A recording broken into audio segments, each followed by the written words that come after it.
എല്ലാവർക്കും നല്ല നമസ്കാരം. എൻ്റെ ഈ പിറകെ കാണുന്ന പള്ളി ഏതാന്ന് ചാലക്കുടിക്കാർക്ക് എല്ലാവർക്കും അറിയാം. നോർത്ത് ചാലക്കുടി പള്ളിയാണ്. ഈ പള്ളിയുടെ അങ്കണം, ഈ പള്ളിയുടെ അകത്ത് ഒരു വലിയ നന്മ നടക്കുകയാണ്.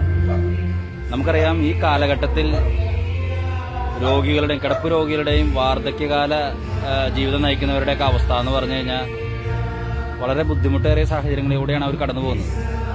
പലപ്പോഴും നമ്മൾ നിറമുള്ള വർണ്ണമുള്ള ആഘോഷ രാവുകൾക്കിടയിലൂടെ കടന്നു പോകുമ്പോൾ നമ്മുടെ അപ്പച്ചന്മാരും അമ്മച്ചിമാരുമൊക്കെ, കിടപ്പ് രോഗികളായിട്ടുള്ള അപ്പച്ചന്മാരും അമ്മച്ചിമാരൊക്കെ, അല്ലെങ്കിൽ വയസ്സായ അപ്പച്ചന്മാരും അമ്മമാരും അമ്മൂമ്മമാരും അപ്പൂപ്പന്മാരൊക്കെ ഇരുട്ടിൻ്റെയും അന്ധകാരത്തിൻ്റെയും നിറം കണ്ട്, ആ അന്ധകാരത്തിൻ്റെ ഇതൊക്കെ കണ്ട് 4 ചുമരുകൾക്കുള്ളിൽ ഒതുങ്ങിക്കൂടി കിടക്കുന്ന ഒരു അവസ്ഥയാണ് പലപ്പോഴും ഉള്ളത്.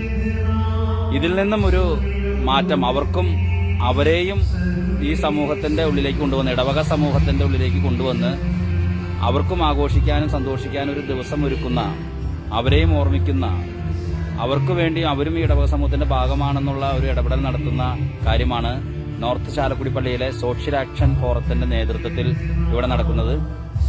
വളരെ മനോഹരമായിട്ടുള്ളൊരു ചടങ്ങും വളരെ ഏറെ ഹൃദയസ്പർശിയായിട്ടുള്ള ഒരു കാര്യമാണ് ഈ പള്ളിക്കകത്ത് നടക്കുന്നത്. ഇപ്പോൾ പള്ളിയുടെ ഉള്ളിൽ ആരാധനയും ദിവ്യബലിയും നടന്നുകൊണ്ടിരിക്കുകയാണ്. കിടപ്പ് രോഗികളെയൊക്കെ തന്നെ ബെഡുകൾ പള്ളിയുടെ ഉള്ളിൽ ഒരുക്കി ആ ബെഡിൽ കിടന്നാണ് ദിവ്യബലി അർപ്പിക്കുന്നതും അതുപോലെ തന്നെ ആരാധനയിലൊക്കെ പങ്കുചേർന്നതും അവർക്കും വലിയൊരു അനുഭവമാണ്. കാരണം ഞങ്ങൾ കിടപ്പിലായി, ഞങ്ങൾക്ക് ആരുമില്ല എന്നല്ല, ഞങ്ങളുടെ ഇടവക സമൂഹം ഞങ്ങളെയും കൂടെ നിർത്തുന്നു എന്നുള്ളൊരു വലിയ ഹൃദയാനുഭവം കൊടുക്കാനായിട്ട് നോർത്ത് ചാലക്കുടി പള്ളിക്ക് സാധിച്ചു.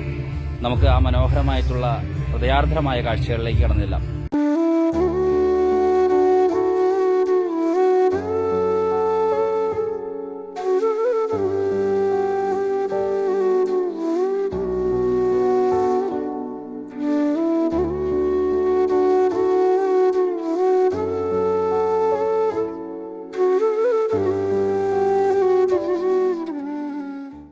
നമ്മൾ ഈ 2 കാലുമോ നടന്നും ഓടിയൊക്കെ പോകുമ്പോൾ ഈ ലോകം മുഴുവനും നമ്മുടെ കയ്യിലാണെന്നൊരു തോന്നലുണ്ടോ? പക്ഷേ ഒരിക്കൽ നമ്മൾ വീണുപോകും. ആ വീണുപോയി കഴിയുമ്പോഴാണ് നമുക്ക് ആരൊക്കെ ഉണ്ടാകുമെന്നുള്ളത് നമ്മൾ മനസ്സിലാക്കുന്നത്. പലപ്പോഴും വലിയ ആഘോഷങ്ങളുടെയും വലിയ സന്തോഷ സമന്വയങ്ങളുടെയും ഉള്ളിൽ നിന്നിരുന്ന നമ്മൾ വലിയ ഒറ്റപ്പെടലിലേക്ക് മാറും. ചിലപ്പോൾ നമ്മുടെ കുടുംബാംഗങ്ങളെല്ലാം നമ്മോടൊപ്പം ഉണ്ടാവും. പക്ഷെ ആരുമില്ലാതിരിക്കുന്നൊരവസ്ഥ ചിലർക്കെങ്കിലും അനുഭവപ്പെട്ടിട്ടുണ്ടാവും. 50 തിരുനാളിൻ്റെ ബാൻഡ് മേളങ്ങളും വലിയ ആഘോഷങ്ങളുമൊക്കെ നമ്മുടെ വീടുകളിലുമൊക്കെ നടക്കുമ്പോൾ കിടപ്പ് രോഗികൾ എന്ന് പറയുന്നവർ ഏകാന്തതയിലും ഒറ്റപ്പെട്ട അവസ്ഥയിലുമായിരിക്കും. അങ്ങനെയുള്ളവർ നമ്മുടെ സമൂഹത്തിൻ്റെ ഭാഗമാണ് എന്ന ഓർമ്മപ്പെടുത്തലാണ് നോർത്ത് ചാലക്കുടി സെൻറ് ജോസഫ് ഇടവക ദേവാലയത്തിൽ നടന്ന വയോജന രോഗി സംഗമം. കഴിഞ്ഞ വർഷവും ഞാൻ ഈ പരിപാടിക്ക് പോയിരുന്നു. പക്ഷേ കഴിഞ്ഞ വർഷം കഴിഞ്ഞ് ഈ വർഷം എത്തിയപ്പോൾ ഉണ്ടായ ഒരു സംഭവം, എൻ്റെ വീട്ടിലും ഒരു കിടപ്പ് രോഗി ഉണ്ടായി. അതെൻ്റെ സ്വന്തം പിതാവാണ്. തീർച്ചയായിട്ടും കഴിഞ്ഞ വർഷത്തെ ഈ ഇടവക ദേവാലയത്തിലെ പരിപാടികൾ കാണുമ്പോൾ, ഇന്ന് അപ്പനോടൊപ്പം പരിചരിക്കുമ്പോൾ എനിക്ക് മനസ്സിലാവും അവരുടെ ദുഃഖവും വിഷമങ്ങളുമെല്ലാം.